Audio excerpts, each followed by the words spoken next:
Hello YouTube, vParsa here, and today I will be profiling my Branded-Shaddoll deck profile. Now prior to this current format, I've been playing Branded Despia, and I haven't profiled that video just because it's already been done 1,000 times before, and my profile would be no different than all the other YouTube videos on it.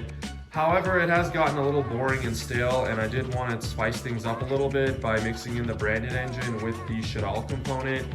And I think it's been pretty successful. I think that this deck is fun and it's pretty good. It's not the best. I'll give my thoughts more about it at the end of the video, but it is really fun to play. Fusion is my favorite mechanic, extra deck mechanic, just because you can't Solemn Strike a fusion summon unless it's contact fusion.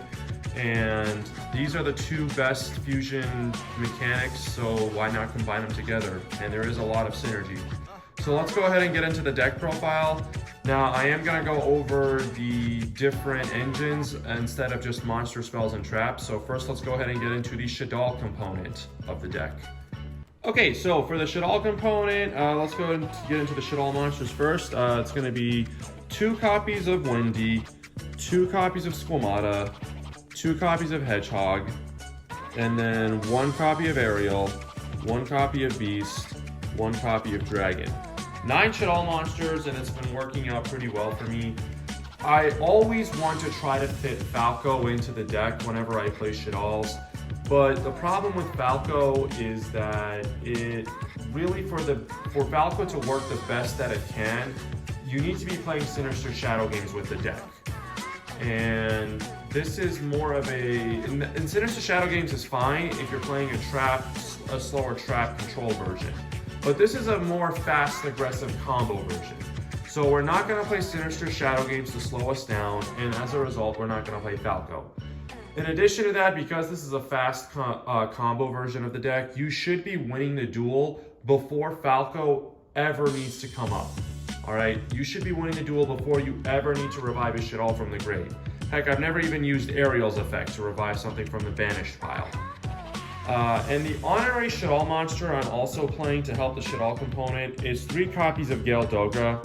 So if you don't know what this card does, it's kind of like a retro version of Nadir's Servant. You can pay 3,000 life points to send a monster from your extra deck to the graveyard. However, it's not once per turn, and as long as you have life points to pay, you can keep using it. So you can use it twice as long as you have more than 6,000 life points. It does put you really low in life points, however the advantage you gain shouldn't matter as far as how low your life points are, because with the amount of advantage you gain, you should be winning the duel before they ever get a monster strong enough to get over Gale Dogra. I like this better than Mathematician. Before, if you remember a year ago, I posted my Shaddoll deck profile with Mathematician in the deck. The problem with Mathematician, though, is it doesn't do a good job of evening out your hand, while Gale Dogra does. Because if you have too many Shaddoll monsters in your hand, and once you send Apollonia to the grave, now you can add a Shaddoll spell or trap and then send one of the Shaddoll monsters from your hand to the graveyard. So this is a little bit better than Mathematician in my opinion. But it is still Earth, and you probably can take a guess where that's going to lead in the extra deck. So that's it for the Shaddoll monsters. Let's go ahead and get into the Shaddoll spells and traps. Okay, so for the fusion spells and traps that you're playing with your Shaddolls, it's going to be 3 Shaddoll Fusion, and 3 L Shaddoll Fusion, and then 3 Super Polymerization. Now, I will say that I don't think you need to be playing 3 Shaddoll Fusion at all, because obviously since you're playing Branded Shaddolls, Branded Fusion does serve the same purpose as Shaddoll Fusion as well. And there are moments where you do open Shaddoll Fusion with not enough monsters in hand to fuse. And obviously, if you're going first, there are no extra deck monsters your opponent might have. So personally, I am going to cut Shaddoll Fusion down to 2. The only reason I'm playing it at 3 is because I didn't have another copy of another card in the deck. So I figured to fill that spot, let's just go ahead and throw in another Shaddoll Fusion in there. And then L Shaddoll Fusion is so much more versatile, as I've said in my last year's video. So you play it at 3. And then Super Polymerization doesn't need to be talked about. I mean, Shaddoll's got this card banned, so of course you're going to play it in the deck. And then the only 2 traps I play are Schism and Resh, and that's pretty standard. I don't play Core. I don't think core's needed. And let's go ahead and get into the branded component of the deck. Okay, so for the branded component, I'm playing 2 Fallen of All Baz. Some people usually play 1, but I figured I always want the ability to fuse from my deck to be live. Now, Branded Fusion, speaking of which we are playing 3 Branded Fusion, Branded Fusion can fuse from the hand as well, but that's just a big neg, and I don't want to take that neg. So even if I do still have the option of using Fallen of All Baz from the hand, I don't want to do that. So if I've opened 1 in hand, I still want to be in the deck, so I can use the deck for fusion as much as possible. The other reasons I'm playing it at 2 though are because 1, it's not a true Garnet. Its effect actually is pretty good, and it's really good to either beta negate, or once you beta negate with other cards, to use it to clear the board. There was one time my opponent used their Sprite Link 2 monster in an IP Masquerena to go into an untargetable and undestructible Crusadia Abramax, and I just used it for fusion material with Fallen of All Baz, which was my out to the card. Now, the other reason I am playing it at 2 is because Lubellion is a light monster, and I don't always use Lubellion to go straight into Mirror Jade. Sometimes I will use Lubellion to recycle itself in a Shaddoll in order to go into Construct, which will leave that Fallen of All Baz in the graveyard. So if I need to use a Branded Fusion again, then there will be another one I can use from the deck. So that's why I play 2, is because I don't always shuffle the first one back in, so I want the second one to still be available to use Branded Fusion again. Now, some people just rely on wanting to hard draw the Branded Fusion engine. I don't. I play 1 Aluber and 2 Branded openings. So a lot of people don't play the Despia engine. However, I figured that Aluber and Branded opening at 2 is the right ratio. Because remember, Branded opening does trigger your Shaddoll effects. And then Aluber does have a graveyard effect that does synergize with any fusion deck as well. So even if you've already opened up Branded Fusion, you can always search a second, just because it's always good to have a backup. Or if your opponent negates the activation of the first, you can activate a second, because it does say you can only activate 1 per turn. And even if you don't need to use your Branded opening because you've already drawn your Aluber, you can always discard it for Lubellion's effect, and Branded opening does have a graveyard effect to help protect your Shaddoll cards. So I figured that synergy was there and it was warranted to play. So that's it for the Branded component. Let's go ahead and get into the Dogmatika component. Okay, so it's a very small Dogmatika component. It's just 1 Ecclesia, 1 Fleur-de-Lis, 1 Nadir Servant, and 1 Punishment. Now, Nadir Servant should definitely be a 2. This is the card I was talking about where I didn't have an extra copy of it. So that 3rd Shaddoll Fusion should be a 2nd Nadir Servant. So as soon as I get my hands on 1, then Nadir Servant's definitely going to be bumped up to 2. So just know that if you're going to build this deck based on my video. However, I don't play Maximus. I think making your opponent send cards from their extra deck to the graveyard is very risky. I mean, not every deck does that, does play extra deck monsters where it's beneficial to send them to the grave, but I'm not taking that gamble. So, especially if like you're going against another Branded type of deck where they send their Titaniclad or their All Beyond to the grave to get their place jump started before they've even drawn a card. So I don't play Maximus, but also keep in mind that I do play Gale Dogre, so Gale Dogre kind of takes place of Maximus. Punishment, I don't usually search this card off of the Ecclesia unless I've already opened up one of these 2.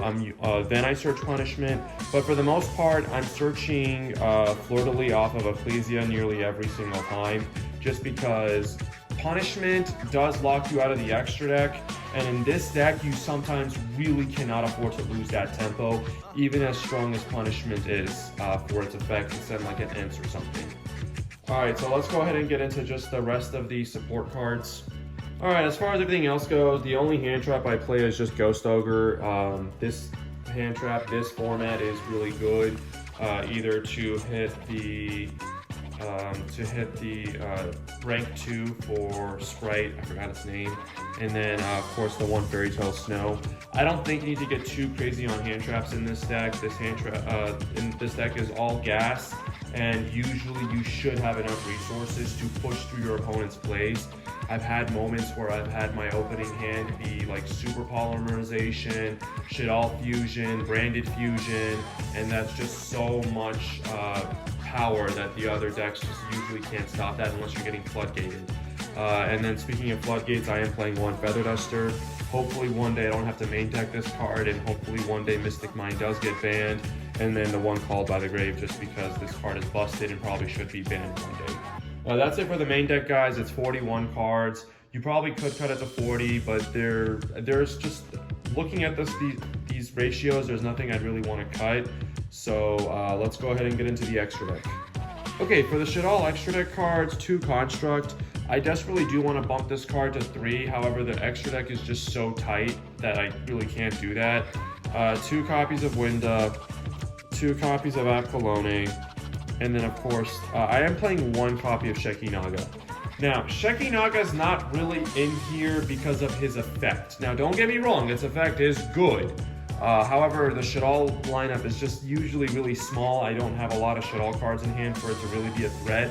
No, Shekinaga is in here more so that if my opponent does try to Valor or Imperm my Gale Dogra, and I have a Super Polymerization in hand, I can chain the Super Polymerization and then dodge the Valor or Imperm. So that's the real reason Shekinaga is in here. Let's go ahead and get into the Branded Fusion monsters. Okay, now Mirror Jade is not the focus of this deck, so therefore I'm just playing 1 Mirror Jade.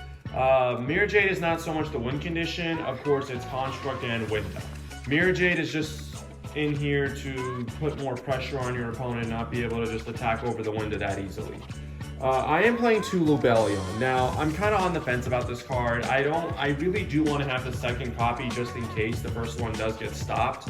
However, there is an interaction where you can chain El Shaddoll Fusion, of course, to dodge it, and I'll talk about that interaction at the end of the video.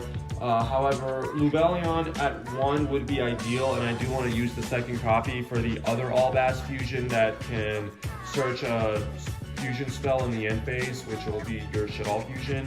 But I don't have that card, so I figured let's just go ahead and play 2 Lubellion, the 1 Albion, and the 1 Titaniclad. Alright, so the last set of extra deck cards is 1 Ents and then 1 Garura. Ents, of course, is not surprising if we are playing Punishment, but you can also send it off of Gale Dogra.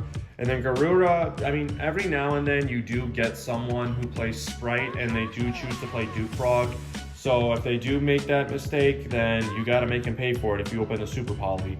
But just in general, this card's an amazing Super Poly target.